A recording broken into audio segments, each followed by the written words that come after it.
Well, speaking of wild eggs, Jim. Oh, yes. How about goose eggs? Wild goose eggs, yes. Wild goose eggs. It was the 6th anniversary episode of AEW Dynamite on Wednesday night, October the 1st, and they were in Hollywood, Florida. Hollywood, Florida. The other Hollywood. Like it's the other white meat. And where they are at their 6th anniversary is they're back where they started from.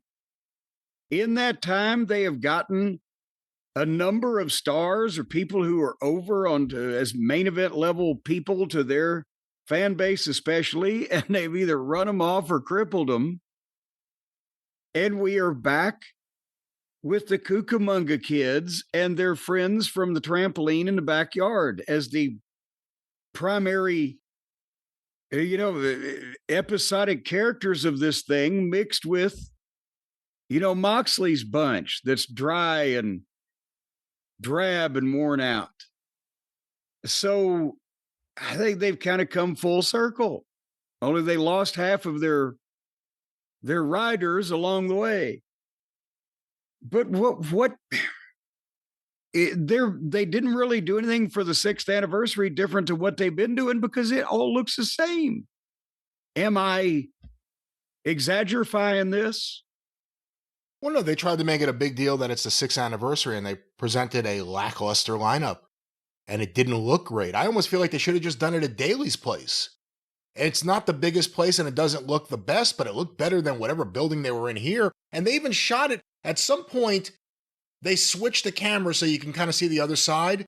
It looked better on the side they weren't showing. They had the hard cam kind of where the entranceway was, and it just didn't look good. The building looked like shit, and it didn't feel like a special show. And if you stop and think about it, we've said it with the return of Orange Cassidy and Jurassic Express. They're doubling down on the things that, for their crowd, worked 5 years ago, 4 years ago, 6 years ago. And that crowd is dissipated. Less people are enthusiastic or excited about AEW's product. They have less star power than ever before. The stars they do have, in a lot of cases, are the same people they had, again, 6 years ago, 5 years ago, 4 years ago, and the business just isn't there. We take their word that they get these great pay-per-view numbers, and a lot of that's just taking their word for it. We really don't know. The ratings we'll talk about a little bit later, but sometimes you can watch WWE and you could say, I'm not particularly a fan of this television show here today. I don't like some of the wrestlers being pushed. I think some stuff goes too long, whatever it is. But you see that, and you see that there's a excited fan base paying for these tickets and seemingly happy to be there and do these things. And then you see AEW.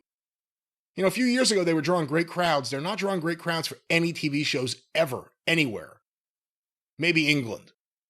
And there's no energy there. There's no star power.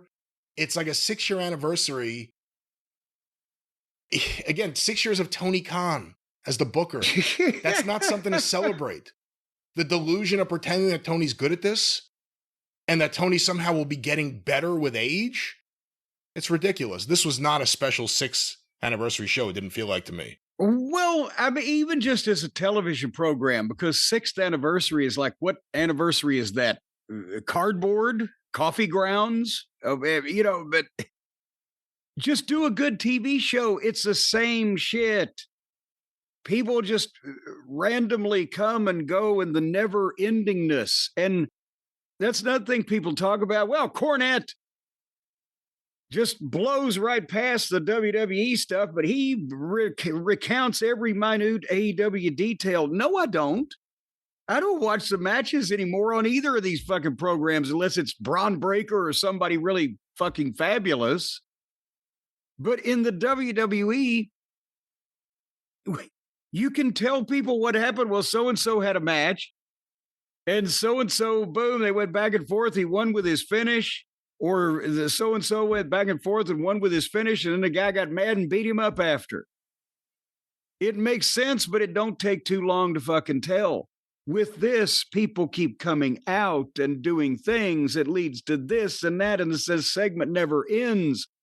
And by the time they get to the end of it, people involved weren't even there at the start of the fucking thing. They've transitioned to completely different. It doesn't make mostly sense, but it takes a while to tell what the fuck is going on. It's these are complete polar opposites, and every excess that AEW is doing, the people that still are coming live, they like that kind of thing. Sometimes they're standing there.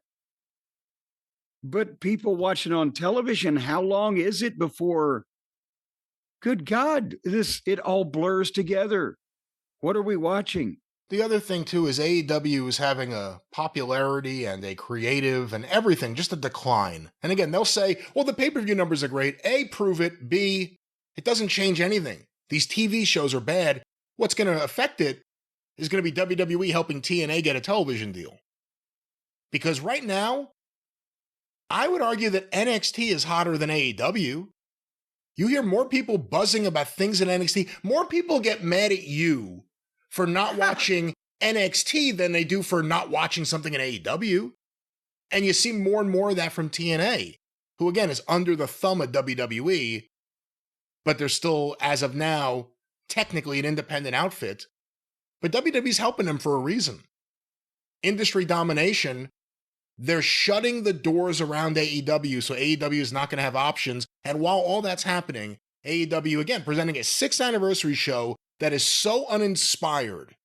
Everything about it, especially the Death Rider shit at the end, just the slow-moving 4 horsemen.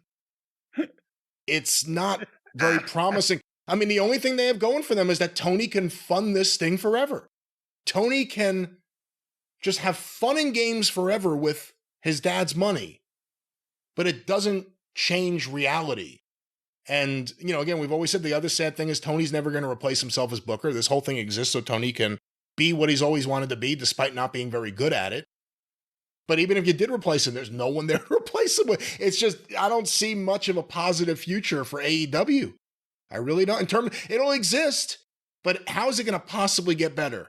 Do you think year 7 of Tony's booking run will be better? Do you think year 8 of Tony's booking run will be better? Do you think another year of Excalibur and Tony Schiavone and Taz and now Danielson giggling and laughing when shit happens will be better or worse? It's not a very promising thing. So it's celebrating 6 years and it's commendable 6 years on the air, but it's not a good show. People pretending it's a good show are just wrong. But tell us how you really feel.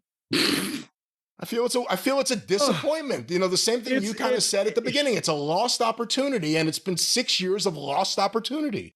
And to be quite honest, it's the last one that, you know, I'll see in my lifetime. If anybody take a swing at it, and it might be the last one ever, because the longer that it hangs on, the more that it prevents any other alternative to the TKO empire from ever happening to begin with. But I mean, it's sad to say, but the best case next scenario, just due to the changing media landscape, and this isn't a positive option, but the next best thing might be, or the next chance might be one of these actual networks saying, hey, we need a wrestling company. We need wrestling content. We don't want to deal with the Tony Khans or the TKOs trying to hold us up.